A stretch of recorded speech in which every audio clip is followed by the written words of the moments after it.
10 कदमदार trade में आप सभी का स्वागत है और लगभग 4 टेक्निकल डेरिवेटिव पैनलिस्ट से बातचीत हम करेंगे और साथ ही साथ बिग मार्केट वॉइसेस की कड़ी भी होगी कार्यक्रम में। मेरे साथ इस कार्यक्रम में रहेंगी मौजूद हर्षता।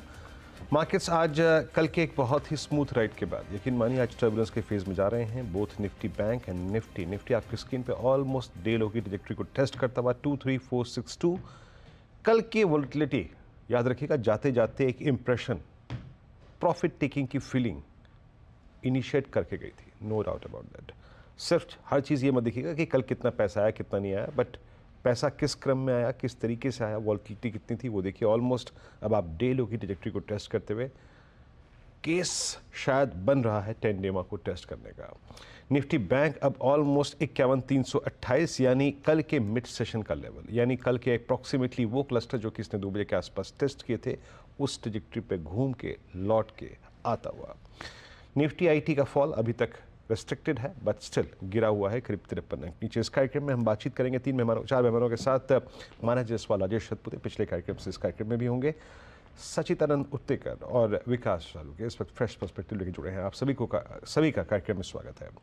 सचिन, स्क्रीन पे आज आई थिंक थोड़ा सा स्ट्रगल है, आपका कन्विशन आइडिया क्या चेस कर रहे हैं आप इस वक्त? आपकी 2 calls. Good morning Virendra ji, good morning Shrav and good morning to all the panelist. I think clearly जिस तरीके से कल के सत्र में थोड़ी सी प्रॉफिट बुकिंग नजर आई थी निफ्टी में, तो मुझे लग रहा है यहाँ पर इमीडिएट बेसिस पे एक इंपॉर्टेंट क्लस्टर ऑफ सपोर्ट था लगभग अराउंड 23,500 का, एंड उसके नीचे की थोड़ी सी चाल बन रही है। तो इमीडिएट बेसिस पे मुझे लग रहा है ये थोड़ी सी मूव एक्सटेंड हो सकती है, 23,400 के आसपास के स्विंग्स बन सकते हैं एंड प्रोबेबली 23,550 के ऊपर की एक्सपायरी होना थोड़ा सा असंभव लग रहा है। तो मुझे लग रहा है इसी पर्टिकुलर दायरे में ये ऑस्किलेशन होगा एंड उसी लिहाज से मुझे लग रहा है थोड़ा सा मार्केट एक कंसोलिडेशन जोन में रह सकता है थ्रू आउट द डे। तो यहाँ पर एक लॉन्ग शॉर्ट कॉम्बिनेशन रखने की सलाह होगी। क्लियरली जो अर्ली ट्रेंड्स मिले हैं उसमें केमिकल्स एंड फर्टिलाइजर्स में काफी अच्छी स्ट्रेंथ है एंड वहां पर हमने हमारे क्लाइंट्स को भी ये रिकमेंडेशन दी है खरीदारी करने की पीआई इंडस्ट्रीज के काउंटर में। जिस तरीके से वीकली चार्ट्स पे एक अच्छा बेस यहाँ पर नजर आ रहा था, एक कॉन्ट्रैक्टिंग ट्रायंगल फॉर्मेशन था, उस ट्रायंगल से 3700 के ऊपर एक अच्छा ब्रेकआउट एस्टैब्लिश हुआ है एंड जिस तरीके से ये पैटर्न है, इस पैटर्न के प्रोबेबल टारगेट्स लगभग अराउंड 3940 के आसपास प्लेस्ड है। तो यहाँ पर पीआई इंडस्ट्रीज के फ्यूचर्स में खरीदारी करने की सलाह होगी, आपको स्टॉप लॉस लगभग 3705 के आसपास प्लेस करना है। ऑन द शॉर्ट साइड मुझे लग रहा है यहाँ पर ऑटो पे थोड़ा सा दबाव है एंड वो पर्टिकुलर दबाव थोड़ा सा और एक्सटेंड भी हो सकता है एंड यहाँ पर टू व्हीलर ऑटो में जिस तरीके से ओपनिंग हुई है तो हीरो मोटो कॉप में एक अच्छा दबाव नजर आया है। जिस तरीके से ओवरऑल स्ट्रक्चर है मुझे लग रहा है एक अच्छे करेक्टिव फेज में ये स्टॉक अभी आ चुका है। अपने 5 डे एक्सपोनेंशियल मूविंग एवरेज को इसने कल अच्छी तरह क्लोज किया था एंड जिस तरीके से डेटा यहाँ पर बिल्टअप हो रहा है मुझे लग रहा है 5440 के आसपास का स्विंग कंफर्टेबली बनना चाहिए and on the higher side जिस तरीके से इसने ओपनिंग रखी है अराउंड 5600 के आसपास, तो मुझे लग रहा है 5720 के स्टॉप लॉस के साथ अभी भी यहाँ पर फ्रेश शॉर्ट पोजीशंस डिप्लॉय किए जा सकते हैं 5440 के टारगेट के लिए। फिलहाल आपके लिए 2 ट्रेड्स सामने आए हैं। ऑफ कोर्स हीरो मोटोकॉर्प में एक मंदी का ट्रेड है और एक तेजी का ट्रेड है। विकास, आपका क्या पिक रहेगा इस घंटे के लिए? या गुड मॉर्निंग हर्षद जी। देखो, ओवरऑल मार्केट में थोड़ा सा अप डाउन यहाँ पे देखने मिल सकता है वीकली एक्सपायरी की वजह से, बट स्टॉक स्पेसिफिक बहुत अच्छा यहाँ पे मोमेंटम दिख रहा है। इंडियन होटल में वापस ऑल टाइम हाई के ऊपर यहाँ पे ट्रेड करते हुए देखने मिल रहा है, तो मुझे लगता है एक अच्छा रुझान यहाँ पे देखने मिलेगा। और यहाँ पे एडीएक्स और डायरेक्शन मूव इंडेक्स जो है वहाँ पे एक पॉजिटिव यहाँ पे क्रॉस ओवर देखने मिल रहा है। तो यहाँ पे इस काउंटर में स्ट्रॉन्ग यहाँ पे स्ट्रेंथ देखने मिल सकती है। ऊपर में 650 के आसपास के टारगेट इंडियन होटल में आते हुए देखने मिल सकते हैं। 616 का यहाँ पे स्टॉप लॉस रिकमेंड करूंगा, जहां से आज इंट्राडे में एक अच्छा मूव कंसीडर होते हुए देखने मिला था। तो 16 के स्टॉप लॉस से 650 के टारगेट के लिए इंडियन होटल को यहाँ पे बाय करना है। दूसरा रहेगा एसआरएफ वापस एक अच्छा मोमेंटम कैरी करते हुए देखने मिल रहा है। जो लॉन्ग टर्म मूविंग एवरेज है 50, 100 और 200 डीएमए, इसके ऊपर अच्छे से ये सस्टेन होते हुए देखने मिला लास्ट 3 ट्रेडिंग सेशन में। तो मुझे लगता है एक फ्रेश ब्रेकआउट इस काउंटर में देखने मिलेगा, जो इसको वापस 2600 के टारगेट के लिए इसको बाय करना है। नीचे में जो इंपॉर्टेंट सपोर्ट देखने मिलेगा वो 2370 का है, जो 200 डीएम है। तो 2370 के स्टॉप लॉस से एसआरएफ को बाय करना है 2600 के टारगेट। केमिकल्स एक आज मजबूत कड़ी। अच्छा, मीनवाइल अभी अभी कुछ देर पहले निफ्टी का लो लगा करीब 23,442 का। देखिए, आज एक स्टॉक जो कि निफ्टी के डाउनसाइड को रेस्ट्रिक्ट कर रहा है, अगर वो ना होता तो शायद आप ऑलमोस्ट एंडिमा की ट्रैजेक्टरी में होते हैं। That's I think Reliance 2941। Reliance का आज का इंट्राडे लो ऑप्शन बेस था 2900 का। रिलायंस का आज का इंट्राडे डे लो था, वो था ऑलमोस्ट इसका 50 डे एक्सपोनेंशियल मूविंग एवरेज। तो ये डाउनसाइड रेस्ट्रिक्ट कर रहा है, अदरवाइज निफ्टी की स्थिति इस वक्त थोड़ी डिफरेंट होती है। बहरहाल मानस, आपके दो ट्रेड्स इस वक्त के। तो देखिए, पहला ट्रेड सिटी यूनियन बैंक है। फ्रेश ब्रेकआउट है चार्ट्स पे, हाई टॉप हायर बॉटम का ट्रेंड है। करंट लेवल्स पे भी आप खरीदारी कर सकते हैं।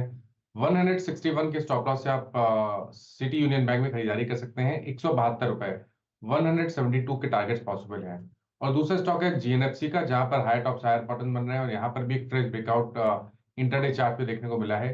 तो 700 रुपए के स्टॉप लॉस से जीएनएफसी में भी खरीदारी करिए। 745 तक के टारगेट्स पॉसिबल।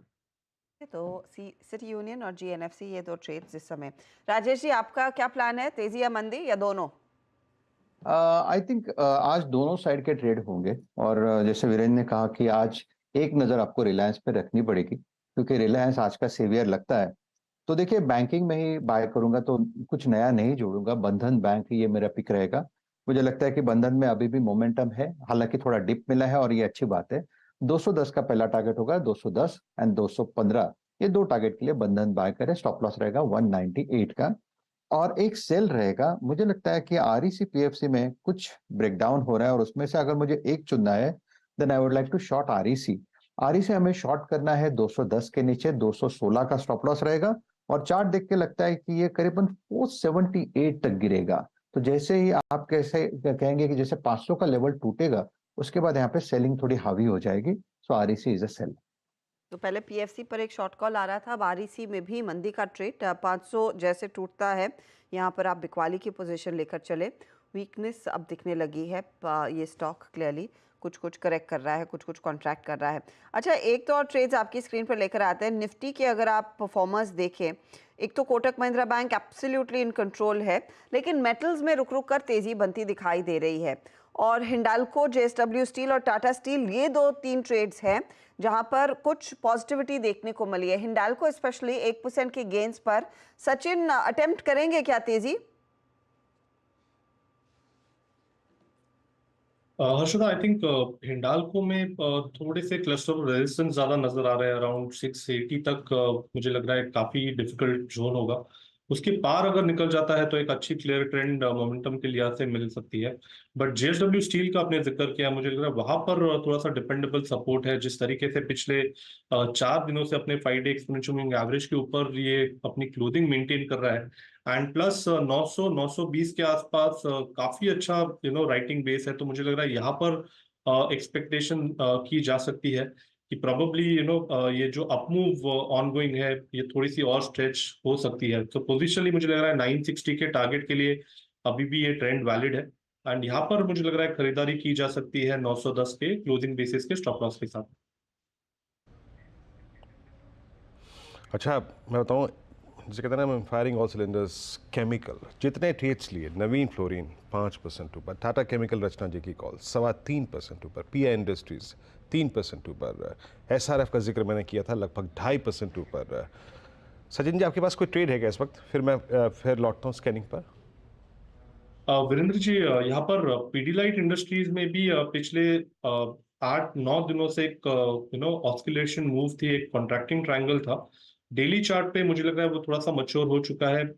डेली एडीएक्स अगर हम देखें तो कन्विंसिंगली 25-26 के ऊपर ये ट्रेंड हो रहा है। तो मुझे लग रहा है इस पर्टिकुलर स्टॉक में जल्दी एक ब्रेकआउट होना चाहिए। डिस्क्लोजर होगा कि हमने हमारे क्लाइंट्स को भी ये रिकमेंडेशन दी हुई है।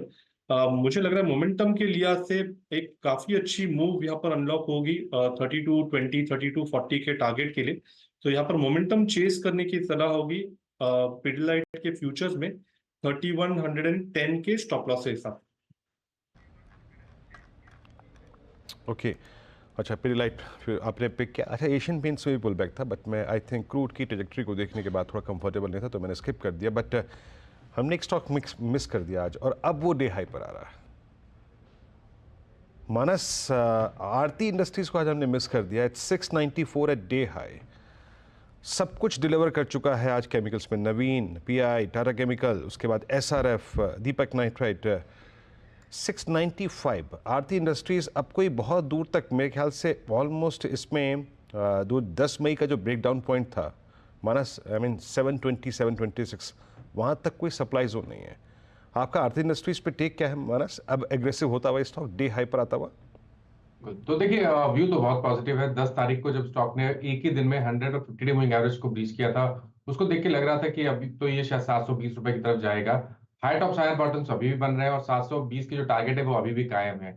आई थिंक अगर अभी तक ट्रेड नहीं लिया है तो आप करंट लेवल्स पे खरीदारी कर सकते हैं। तो इन लेवल्स पर खरीदारी का मौका मानस इस संपर्क वहाँ पर थोड़ा सा टूट रहा है, लेकिन आरती इंडस्ट्रीज कुछ मोमेंटम पकड़ रहा है बाकी केमिकल कंपनियों के साथ।